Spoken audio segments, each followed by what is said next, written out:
day in which you begin your predestinated life's work. And important work it is too, for here at the HCC, we play our part in controlling the world population of the future. We shall begin at the beginning. Very good.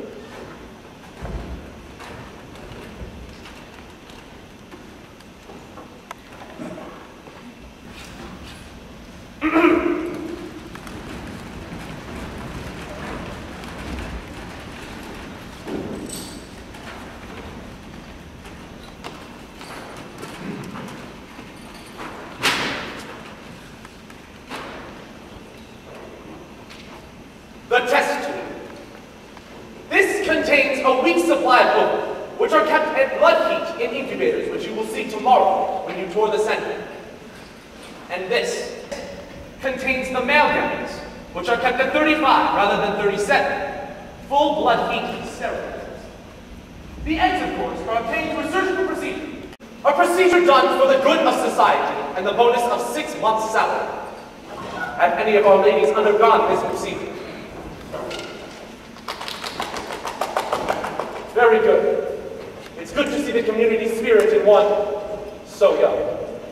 The eggs are wrapped in a warm bouillon containing millions of free-swimming spermatozoa. They are bonded. The alphas and betas for a full cycle.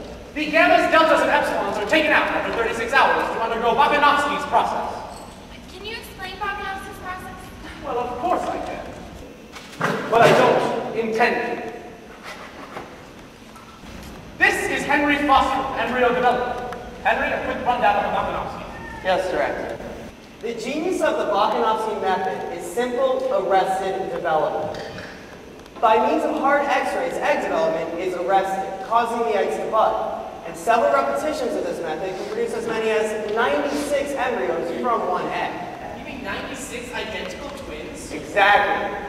Science working for the state. Not like those old viviparous days in which an egg might accidentally divide into a piddling 2 or 3 embryos. Of course, Bakanovsky dilutes.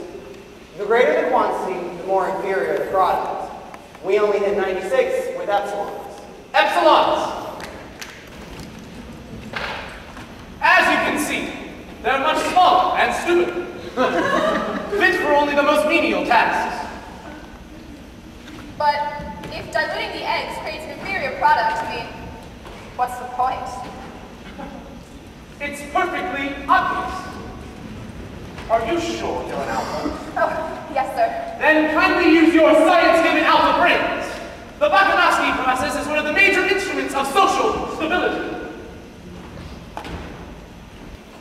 This is Mr. Nero Smith, assistant predestinator of the center. Fully fertilized eggs are bottled, and all relevant statistics concerning the embryos are sent to Embrycom, along with requirement data for the next 25 years. Embrycom selects, organizes, and assigns the delivery of the embryos, noting the optimum decanting rate and incorporating any unforeseen wastage of damages. Do you remember the overtime we had to put in after the last Japanese earthquake, Nero? Henry, it's getting late. We wouldn't want anyone missing the electromagnetic soccer finals this evening. Sorry, sir. Bottled embryos are assigned to the proper conveyor belts in the social predestination room, where they undergo further conditioning. That will do, Nero. Miss Lenina Crown. Conditioning technician. Hello, Lenina. Henry. Miss Crown. Do you mind? Each embryo is fed at regulated hours on rich blood surrogate. At meter 200, sex identification tests are carried out. 30% of females are allowed to develop normally. The others are sterilized to be decanted as screen markers. They're structurally quite normal and undetectable from any other female. Well, sometimes they do grow beards. They are guaranteed sterile. Which finally has taken us out of the realm of slavery to nature into the quality-controlled world of the true bottled baby. As the embryo matures, it's conditioned for its appointed work. Epsilons as perhaps future sewage workers. Alphas as perhaps future directors of hatcheries. Sweet. In addition to pre-decanting conditioning, behavioral pattern experts will teach them post-decanting. desired heat, or weightlessness, as the case may be. We will allow our hypnopedia expert, Bernard Marks, to teach you more about post-decay. Lord, where is he? How outrageous! He knew exactly what he was getting. Bernard Marks' nonconformity is reaching inexcusable levels. He is riding for a fall. Excuse me. I'll meet you at 10:05 on the orange pad on the roof. Right. Can we play old school golf tonight? I just got a new set of jets for my clubs. All right, you like. I will not have individualistic behavior on my staff. By Ford, that Marks is going too far. Do you think it's true that someone put alcohol in his blood circuit? Nonsense! There are no mistakes in my hatchery! The way he acts, I can almost believe it's true. I beg your pardon. Late again, Marks. As your social engagements are scandalously few after hours, I can hardly imagine what has kept you during work time. We had some trouble in conditioning. I was working with a 2-year-old Delta, and one of the electronic charges in the flowers evidently blew a fuse. It had to be fixed. We wouldn't want our Deltas growing up without their anti-floral conditioning, would we? Why not? Ass! Deltas are workers! Flowers are for the upper classes. I want that woman's records first thing in the morning. And as for you, Marks, I'm taking your card out of staff compute and watching it myself. It won't happen again, sir. All right, let's settle down. Don't worry, Bernard. It could happen to anyone. Lenina, you don't want to get involved with a fellow like Marks. He's too nonconformist. Henry, everyone belongs to everyone else. You know that. I know. It's just bad for your reputation. It's not that I'm jealous. Oh, I know.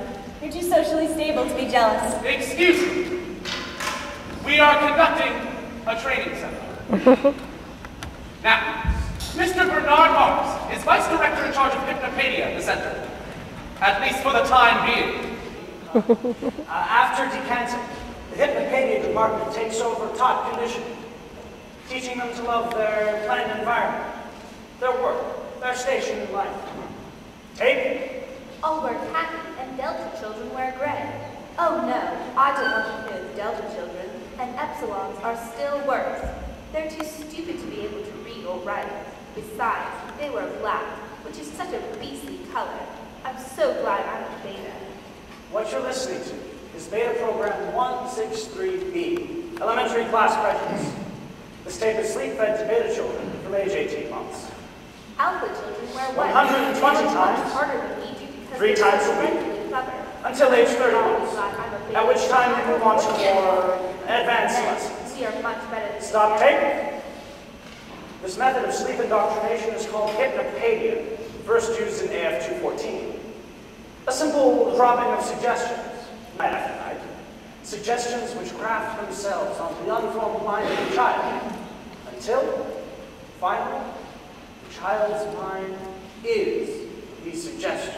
And the sum of these suggestions is the adult's mind. And all of these suggestions are ours. Think of it. Millions of minds all over the world running on parallel tracks, controlled and channeled for the solidarity of our great world state.